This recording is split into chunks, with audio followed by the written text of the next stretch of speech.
জৰা ৰদৈ গিলা দৈ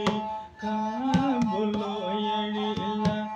ৰদৈ গিলা দৈ ৰদৈ গিলা দৈ বাহাৰি বিয়া জৰা বাহাৰি বিয়া জৰা ৰদৈ গিলা দৈ আনৰে মৰমবোৰ ৰদৈ গিলা দৈ ল'বলৈ এৰিলা ৰদৈ গিলা দৈ ল'বলৈ এৰিলা ৰদৈ গিলা দৈ ৰদৈ গিলা দৈ আনৰ মৰম যেনে আনৰ মৰম যেনে পায় ৰদৈ গিলা দৈ তুমি যে ভাবিছা ৰদৈ গিলা দৈ তুমি বৰ ধুনীয়া ৰদৈ গিলা দৈ ৰদৈ গিলা দৈ তোমাতকৈ ধুনীয়া তোমাতকৈ ধুনীয়া নাই ৰদৈ গিলা দৈ তোমাতকৈ ধুনীয়া ৰদৈ গিলা দৈ বহুতত দেখিছো ৰদৈ গিলা দৈ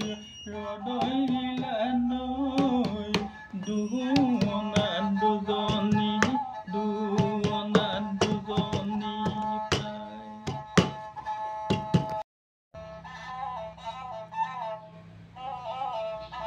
মই বুদ্ধাচৰ কোঁৱৰ ধেমাজি চুখাম গাঁৱত ঘৰ মই লোকবাদ্যসমূহৰ লগতে ব্যস্ত থাকোঁ প্ৰায় মই এইবাৰ বিহুৰ কাৰণে বহুবিলাক বিহুৱতীয়ে আৰু আখৰা দিয়াৰ ব্যক্তিসকলে উদ্যোক্তাসকলে মোলৈ ফোনযোগে আজি বহুদিনৰ আগতে কৈ থৈছে যে গগনা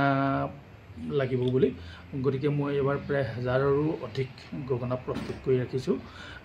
এতিয়া ইতিমধ্যে 1000খনমান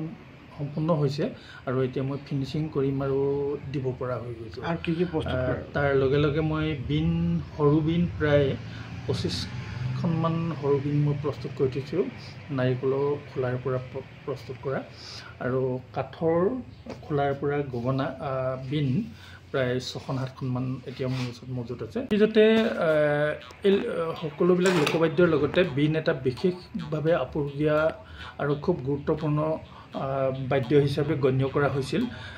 আমি শুনামতে অতীজতে হুঁচৰি গাবলৈ যেতিয়া জ্যেষ্ঠসকলে ঘৰে ঘৰে গৈছিলে তেতিয়া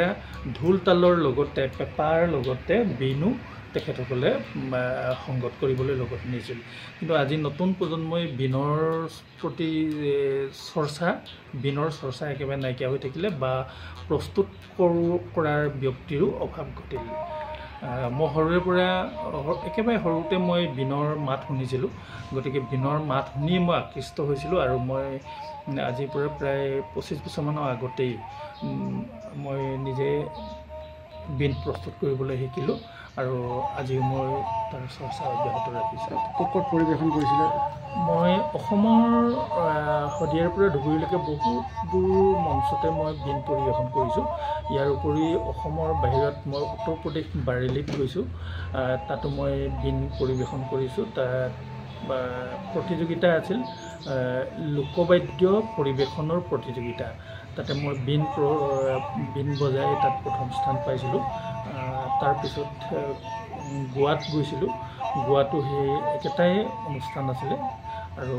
দেৰাডুনত হৈছিলে এবাৰ তালৈ গৈছোঁ 3বাৰ গৈছোঁ আৰু অসমৰ বাহিৰত কি ক'ব চৰকাৰক বিন সংৰক্ষণ নিশ্চয় অন্যান্য লোকবাদ্যসমূহৰ লগতে বিনো অসম চৰকাৰে সাংস্কৃতিক বিভাগে বিন বাদকসকলক বা বিন বাদ্যবিধক সংৰক্ষণ কৰাৰ চেষ্টা কৰিব লাগে বুলি ভাবোঁ লোকবাদ্যসমূহ অতীজতেতো বিহু মঞ্চবিলাকত প্ৰতিযোগিতাৰ আকাৰেই লোকবাদ্যসমূহৰো বজোৱাৰ প্ৰতিযোগিতা চলিছিল আজিকালি কিন্তু লোকবাদ্যৰ বজোৱাৰ প্ৰতিযোগিতা পাবলৈ নাইকিয়াই হ'ল ফলস্বৰূপে এই বস্তুটোৰ পৰা সম্পূৰ্ণ উঠি অহা বিহুপ্ৰেমী বা যুৱ চামে চিনি নোপোৱা হৈছে? চিন নোপোৱা হৈ গৈছে। কি আৰু কাৰণে এটা সময়ত হয়তো মিউজিয়ামতহে হয়তো দেখিবলৈ পাব এই বাদ্যবিলাক অসমৰ বুকুৰ পৰা দেখা যাব। কাৰণ লোক নিৰ্মাতাসকলক বিশেষভাৱে চৰকাৰে উদগনি দিয়াৰ প্ৰচেষ্টা যদি হাতত নলয়, তেতিয়াহ'লে এই বাদ্যবিধ নিৰ্মাণ কৰা ব্যক্তিসকলৰ অভাৱ ঘটিব আৰু ফলস্বৰূপে বজোৱা মানুহৰ অভাৱ ঘটিব। বাদ্যবিধেই এটা সময়ত নিশ্চয় হেৰাই যাব বুলি আমি বিশাল লাগিব। কাঠ এটুকুৰা লাগিব, কাঠটো খুলিব লাগিব আৰু গুইচাল লাগিব চাৱনি দিবৰ কাৰণে। তাৰপিছত মুগা সূতাৰ পৰা বটিয়া এডাল প্ৰস্তুত কৰি ল'ব লাগিব আৰু ঘোঁৰাৰ নেগুৰত থকা চুলিটো লাগিব দীঘল, যিমান দীঘল হয় সিমান ভাল। এডাল ঘোঁৰা নেগুৰৰ পৰা প্ৰস্তুত কৰা চুলিৰ পৰা ৰেপনি বুলি কোৱা হয় তাক। আৰু কেৰাচিন তেল লাগিব। কেৰাচিন তেলে ইয়াত লগাই ল'লে লগাই লোৱাৰ পিছত অলপ খহটা হ'ব আৰু মুগা সূতাডালত তাৰ ঘৰখনৰ ফলত শব্দৰ সৃষ্টি হ'ব আৰু আঙুলিয়ে বোলাই পেলাই বিন বজাব লাগিব। মূল্য 200 পৰা 200 টকাৰ পৰা